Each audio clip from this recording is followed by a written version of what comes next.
morning. Hey, people are waking. Oh, surprise. First of all, I would like to say thank you for a really excellent event. It's really rare that you see so much people in the Nordics. So I think it's really good that we can make an event like this.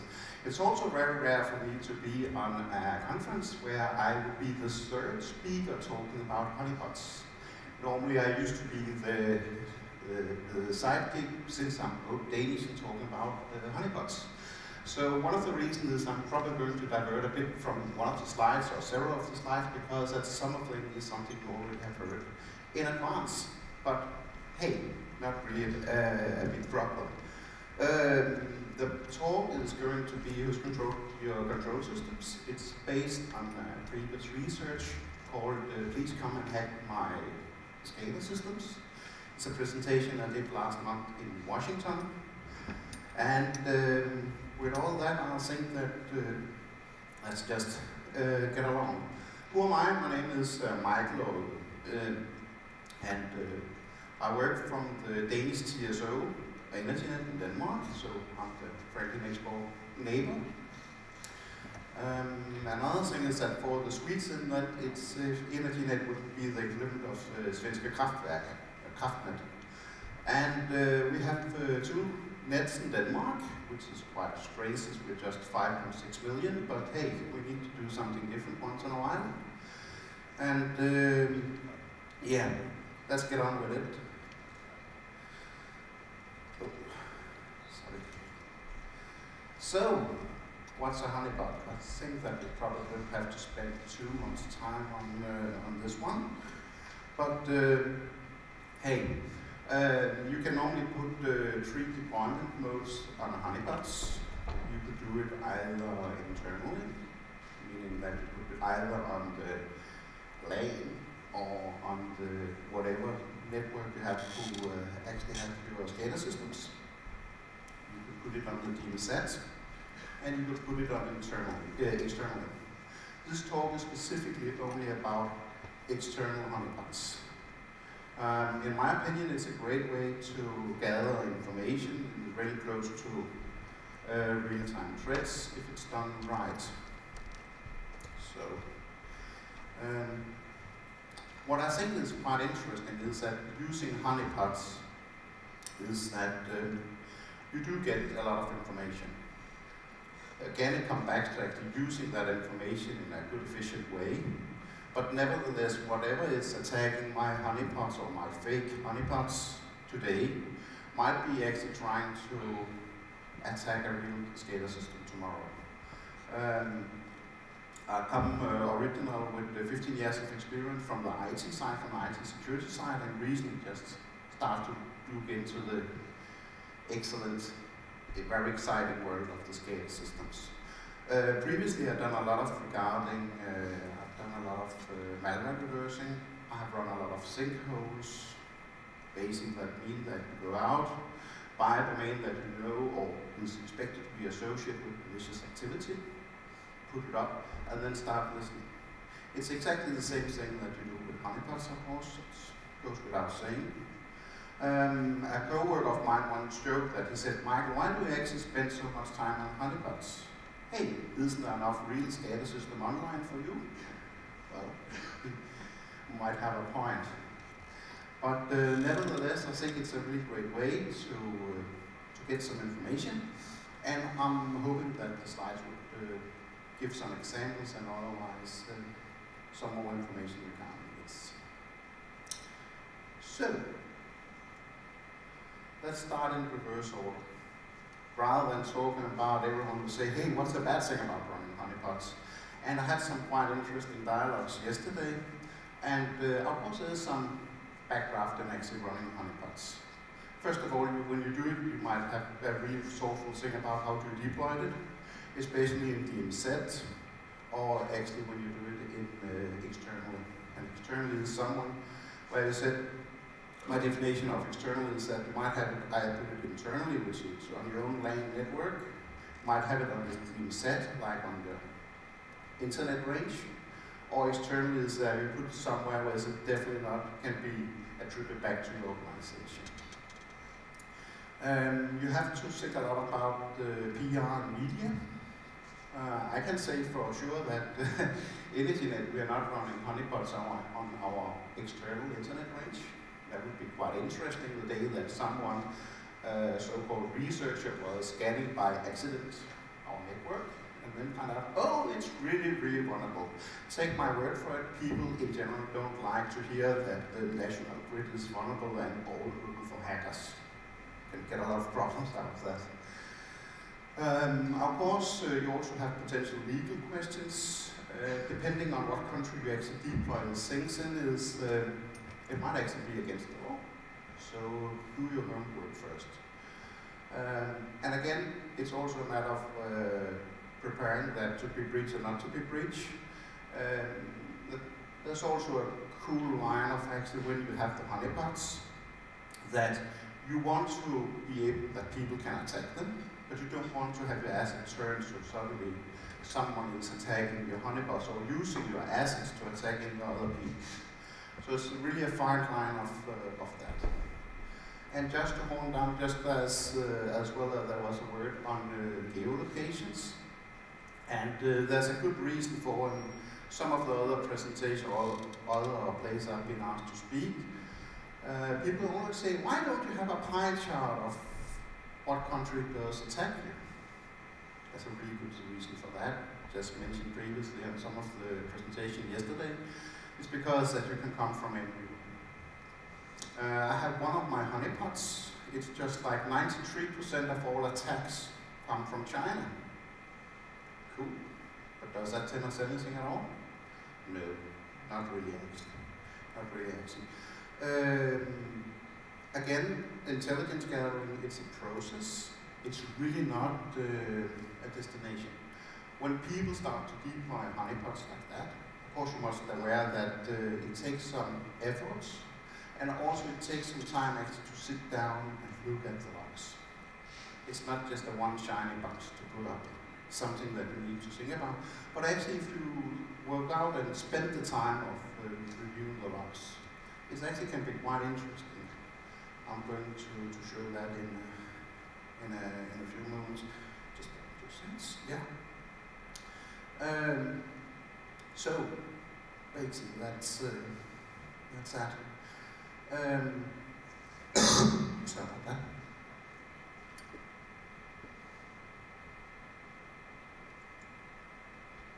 So what's actually the advantage of running honeypots? It's cost effective.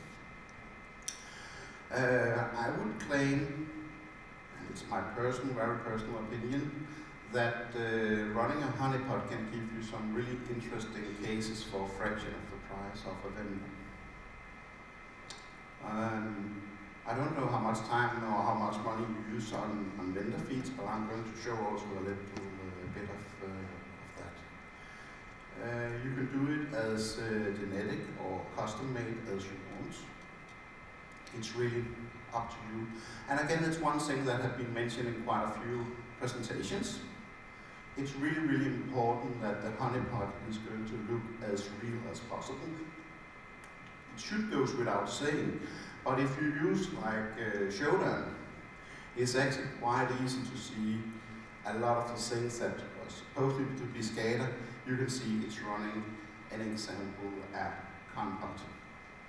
A few things to notice is that spending the time in example that just changing the MAC address, at least you need to build up something that is a bit more reliable things. Another thing is actually you also need to think a lot about what kind of implication would it have. One of the bad things about not running honeypots on your own IP range would normally be that you don't know if an attack is directly just targeting you, or if it's just like anyone that would be targeted. So, there's a lot of other good things about it. You can do it on a shoestring, literally talking. It's fun. You actually start to learn something about the attackers. You can also see, depending on actually how you do the deployment of things, you can do it in different ways. one thing that you really should take note of is that how do you deploy it? You can actually start to choose and say, okay, when I actually first started, I said, okay, if I reverse the table, if first of all I start to deploy a honeypot, how can I as an attacker see this is actually a honeypot?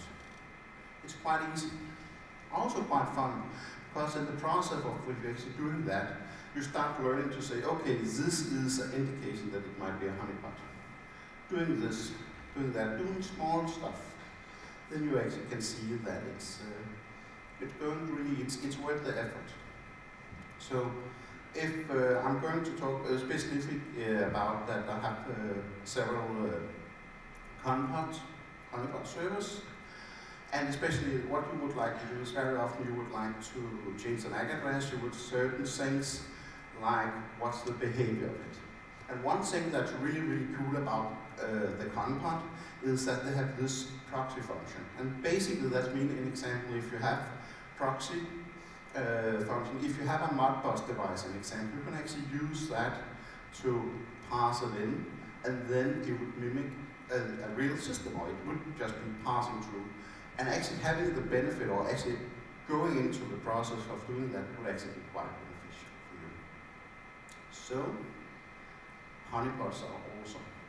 But again, as mentioned with the con, please do consider there might be some issues. In some countries it would be seen as, actually I had a quite interesting talk in Washington with a guy from an organization who said that very often in the US, deploying honeypots would actually be seen as entrapment. Putting out a honeypot would entice people actually to attack it. And of course I really don't agree. It's just like, just because you're having a bank, you don't necessarily encourage people to start robbing it.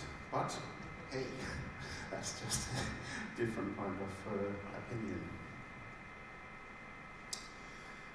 So, let's spend a few moments of actually talking about the honeypot itself. It's built on open source and hosted in the cloud. Just a small variation to that is, yeah, most of the network is hosted in the cloud. Again, I have some incidents where it's actually physically placed, different countries, France, so on, where we actually have the proxies. And I can say very clearly that the problem is if you're just running honeypot in default, people would start just doing a few commands, and then they would see either it's not working, might be a honeypot, so I'm just going to leave from here. So it's actually really worth using Bedrock. When I started this project, I was starting to use both IT and SCADA ICS services, Telnet, HTTP, FTP, SSH. I very soon stopped actually doing the IP services because, to be quite honest, I get too much data, and the value of the data is really not that interesting. Yeah, somebody is looking for HTTP, woo, big thing. I know, of course, if I was a vendor, I would use this as, oh, this is an attack, but hey, this is a real world, so let's try to do it in a good way. Again, also since I was quite new to SCADA, I recently took it up for 1 year ago. I also had to do some thing about learning about the protocols itself. You know, it's a good thing to learn about SCADA protocols. It's also really scared the shit out of you how some of it was implemented. But hey, fortunately, it doesn't run on any critical infrastructure. It's just one thing. It was deployed around the world. This is a rather old slide. I have more than 20 plus deployment now. I've deployed in the US, in the UK, Canada, Singapore, Germany, Netherlands, and Denmark. And I actually deployed when either it would be suitable to have it, just to have some different places around the world, or where I actually had friends who could help me actually giving me a little space to have the system running. You need to have some things to consider when you're deploying honeypots, especially when you do it in the cloud. First of all, like look in the accept and usage policy. Some vendors might also some providers might not be that happy. But again, one really cool thing is for every one of you who's not working with a vendor, you would probably, just like me, be pestered with a lot of people who would like to sell you cloud solutions. And it's really cool, and you said, oh, that's really interesting. Yeah, by the way, I have a voucher of X amount of euros, and please feel free to use our services for whatever purpose you would like. Any purpose? Yeah, you're not allowed to have like hosted malware and things like that. All right. So actually, most of the APUs doesn't actually take honeypots into consideration. A lot of people say, or a lot of APUs says that you're not allowed to host malicious software. You're not allowed to scam people. But at least in my interpretation of the things, it's running a honeypot. I'm just having a service and see who's actually going to visit me. Another thing also, it's probably not new for some of you, but for some it might be new, is that if you want to do like more advanced analysis, like running TCP dump and things, some of your really cheap vendor or providers does not allow you actually to get full access. So, but again, it's just something you could consider to, you know, not a big problem. So. The technical setup.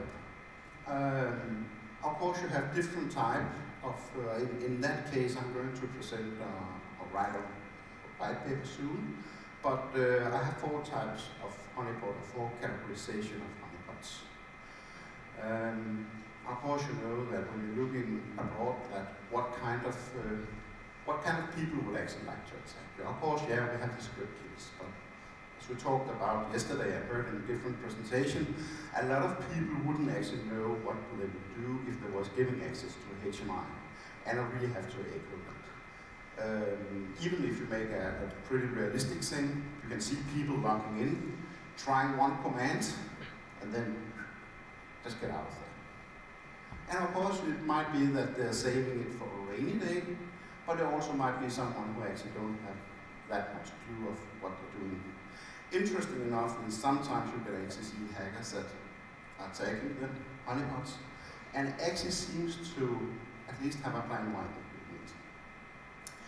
do it. Depending on where you actually deploy the honeypots, you might also be able to see that like the disgruntled employee, or you know, the young guy from Perkins department who just for whatever reason thinks that he needs to be in IT security department.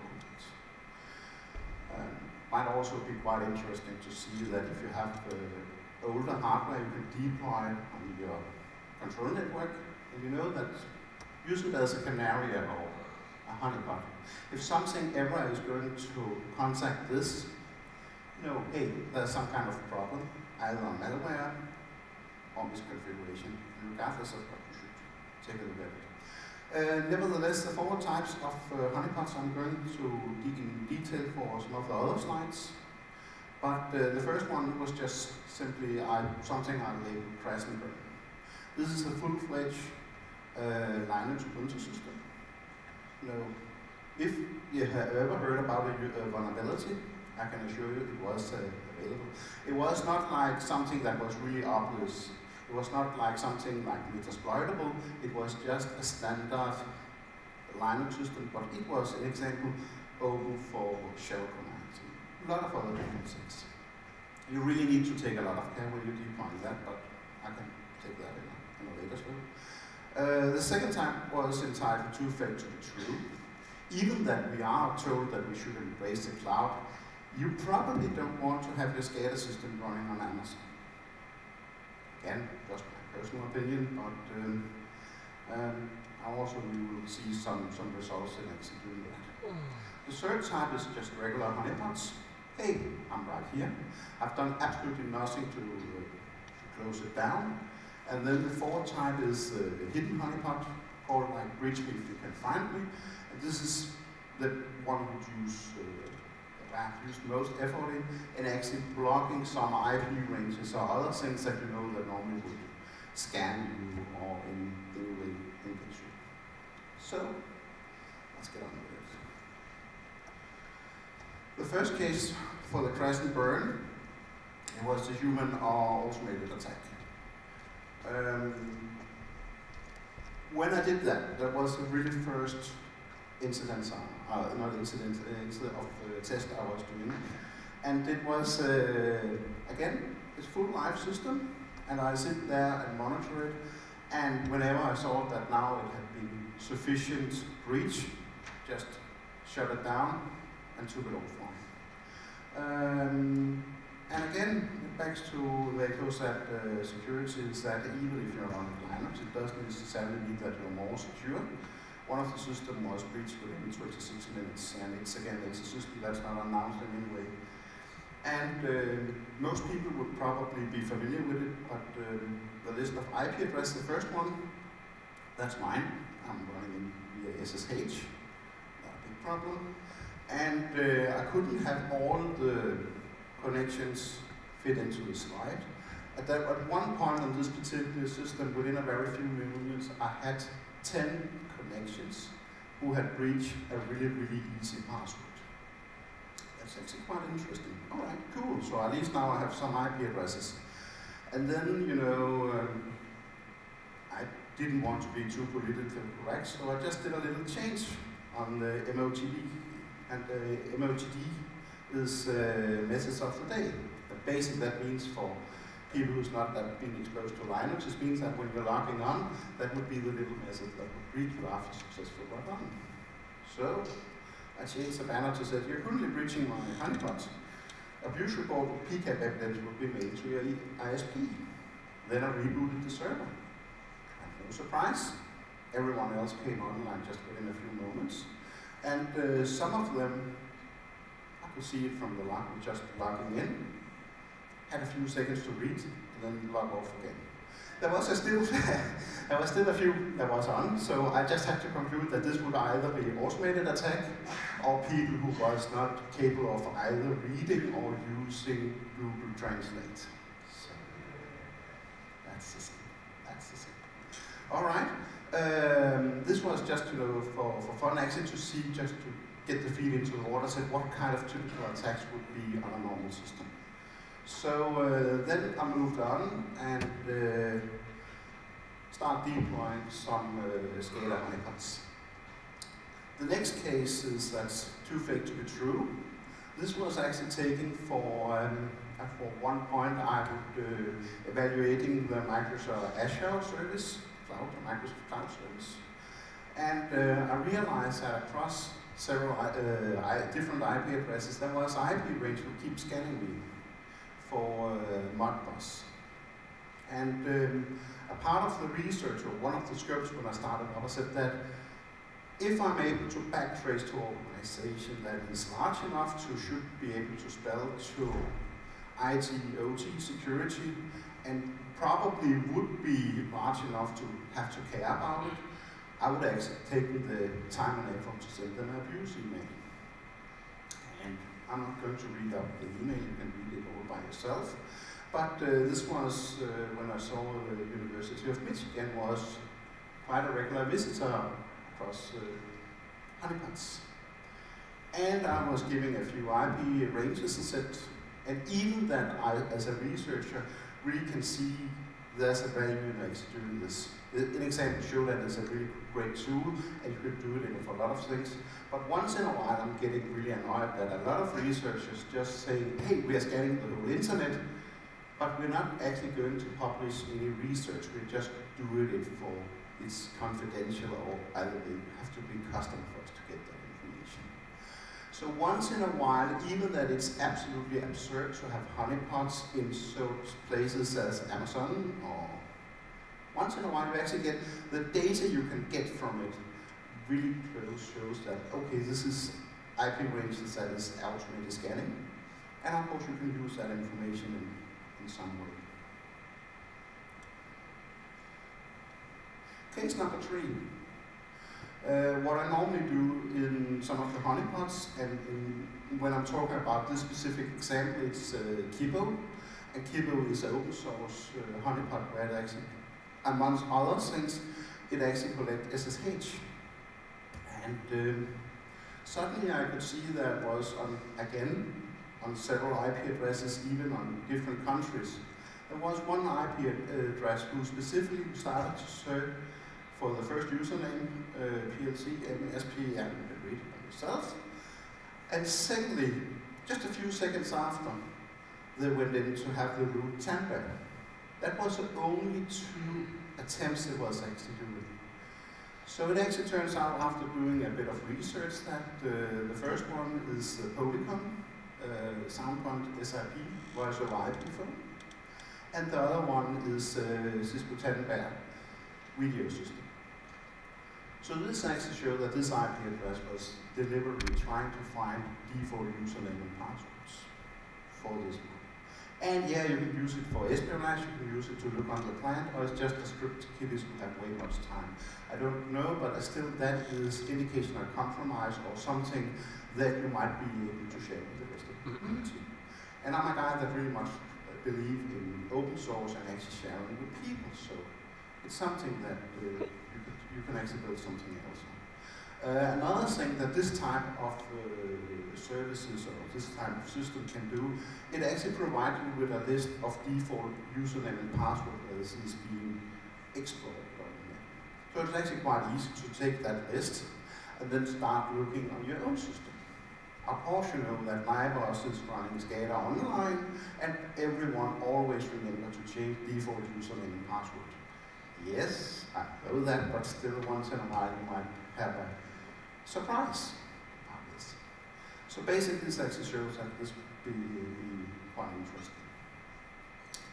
The next one, just to be sure, are there any people from network router vendors? Okay, cool. Just because I would like to avoid people start yelling at me when I tell this, because this normally happens in another. The case is the day before zero, and this was actually a hidden honeypot. I mean, a honeypot that I've done some specific things to in order actually to block down and ensure that there was not too much interesting things going on. The vendor in question is Huawei. That's for the people who don't know it. It's like the Chinese version of Cisco. They have a little servo modem, this WiMAX CP, and I could just imagine how it would probably sound in their research and development day, in one of the days. I would have expected that one of the chief engineers went into the manager and said, boss, yeah, we might have a slightly problem. Oh, why? Yeah, we in our firmware just by accident have an undocumented username password, credential. And the interesting part is actually, if you look on the reds, if you start to see, just to make a bit more, you have the first one, that's username is admin, and the password is admin. This is something you can change in the GUI. The next one, and also you have to notice that the user level is 2, so that means that level is the admin. But the next one is something that has user level 0. It means actually that this is like the super admin. You can update firmware, which is quite handy with that. The only thing that's actually quite interesting is that on the GUI you can actually not see that user. It's not documented anyway. So basically, they probably, out of convenience, made it that someone can actually use those credentials to go in and do firmware updates. And you wouldn't have the slightest idea that your system was on a go.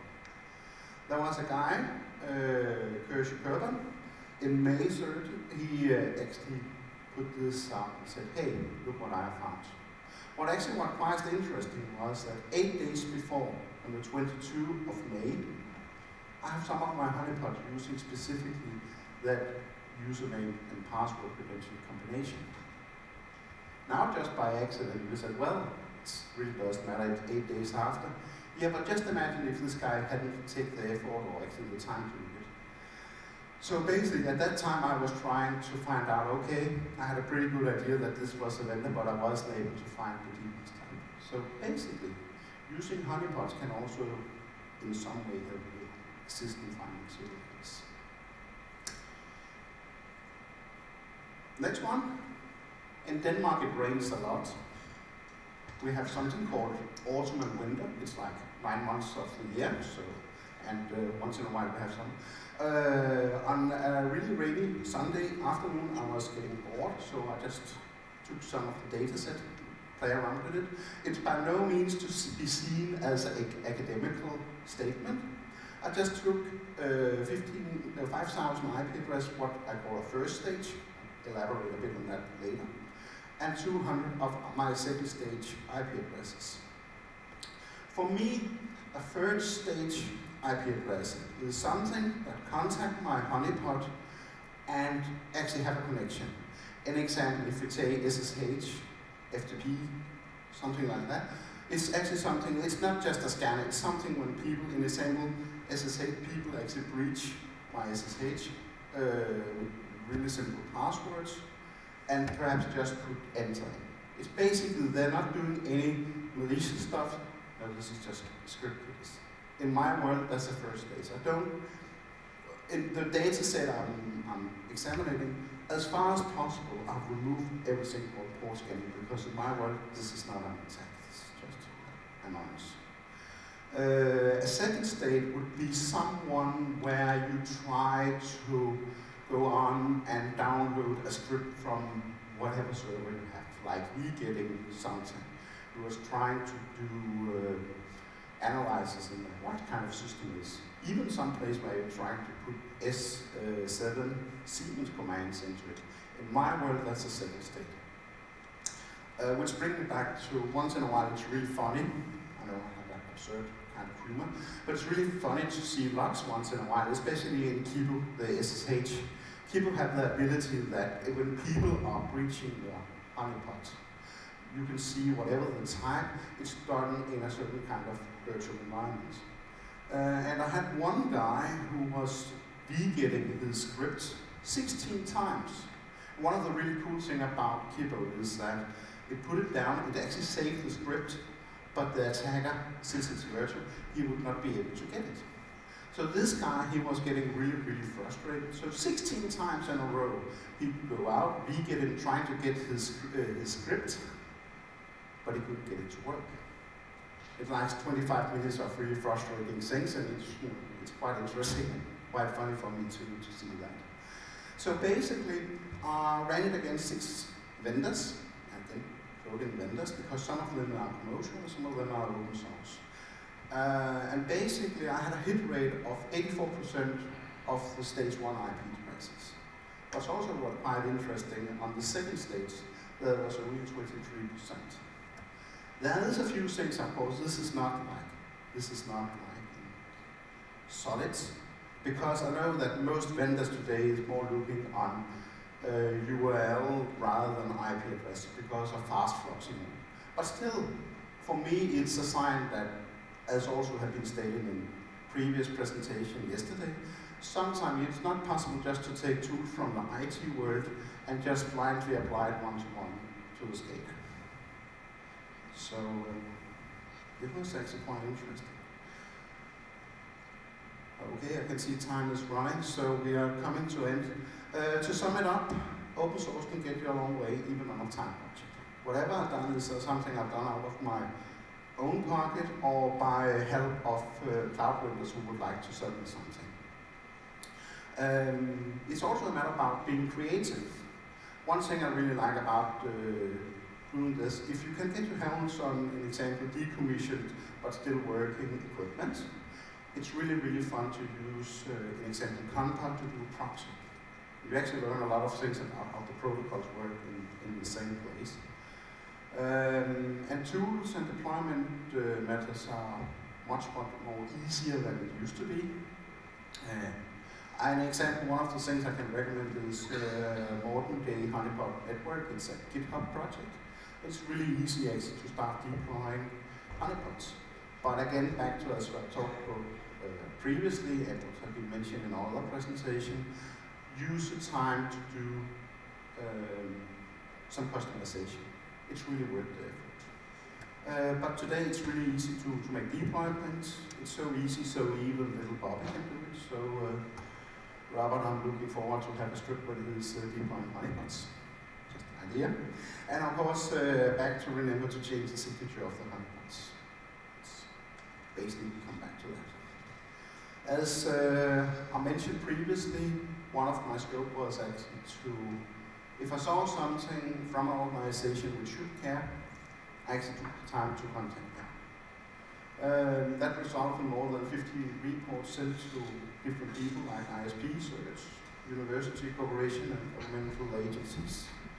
And one of the good things about what I think is actually beneficial and giving back, and one thing who kept me motivated, several of the organizations wrote me back and said, hey, thank you very much. This was like the old printer server or something that we actually didn't know, something we saw with decommission that was infected, but apparently not.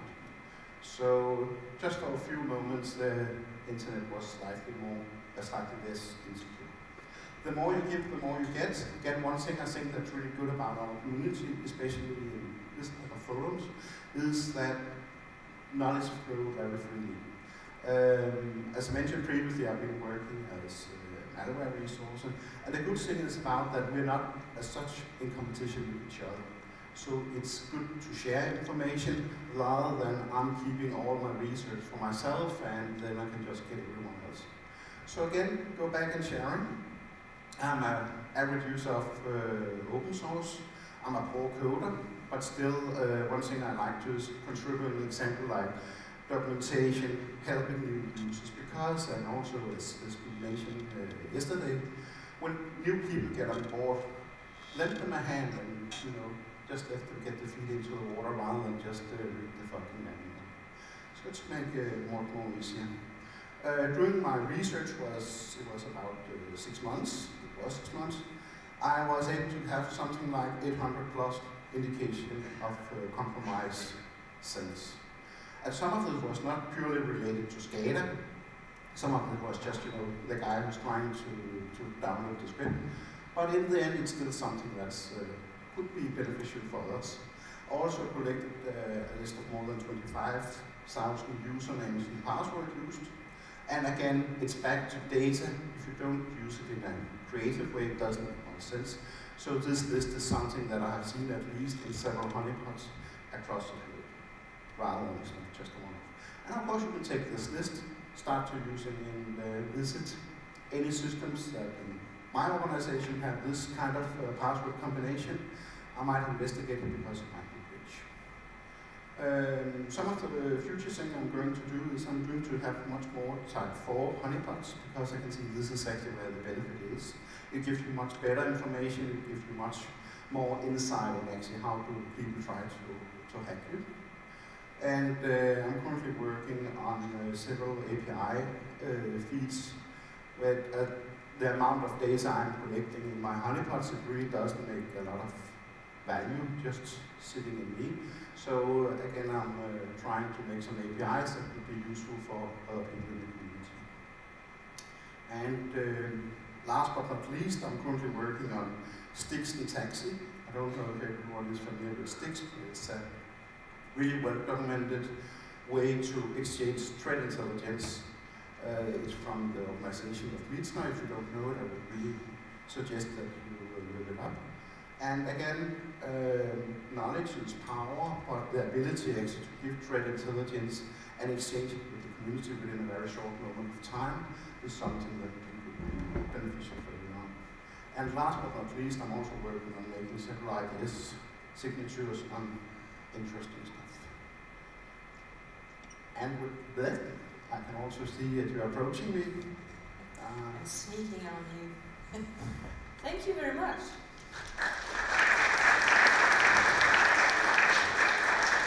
I'm not as threatening as I look. Sorry? I'm not as threatening as I it's look. really so I'm really not that concerned. So is it Michael or Mikael? It's actually Mikael that's no, but again, Michael is much easier for everyone. As I talked to some of my peers yesterday, that speaking Danish is once being described to me as either having a little hot potato in your mouth or being obscenely drunk. So Michael is much more easier for everyone to pronounce. Okay, thank you. So we have received a lot of interesting questions. I just start shooting them. Can the honeypot concept backfire?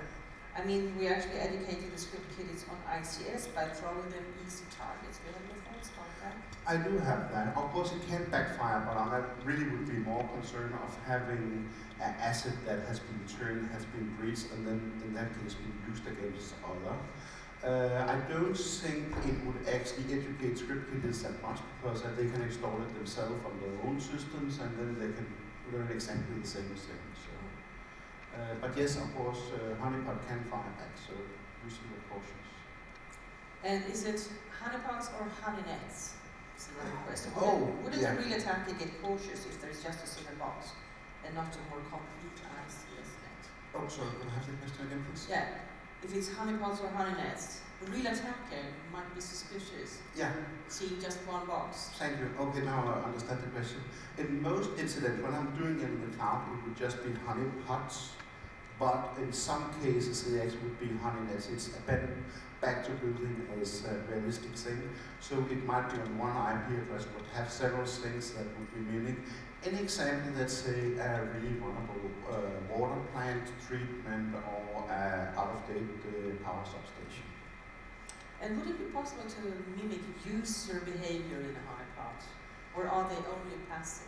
That's actually a really good question. That's something I'm working on, because it's again back to making things more realistic, that when people's trying to breach something, if they sit on the system for quite a long time and don't see any user activity whatsoever, you could say, what's this? So basically that would be one thing, even to make it more realistic and to make it better. So good question, it's something I'm working on. And here is someone who is a little bit suspicious of another reason. State-sponsored hackers do recognize ICS honeypots sooner as most IT people think. They can feed your database with false input. Are you aware of that? Yes, and I do agree that also that it would always be a chess game. So it's always very interesting that spend the time, as mentioned several times in the presentation, spend some time to make it customized, make it as good, as real as possible. But yes, of course, that's a really good thing. One example I have that on some of my more stupid honeypots, one person or attacker was actually trying to do some advanced commands on it. And of course, since it didn't reply back, the guy just immediately took off. But in a more realistic thing, when I had proxied with real stuff, he or she would probably spend some more time, which would have enabled me to learn even more about that specific attacker. Sounds like you have found it worked. Yeah. Thank you very much. Thank you very much. Thanks for your attention.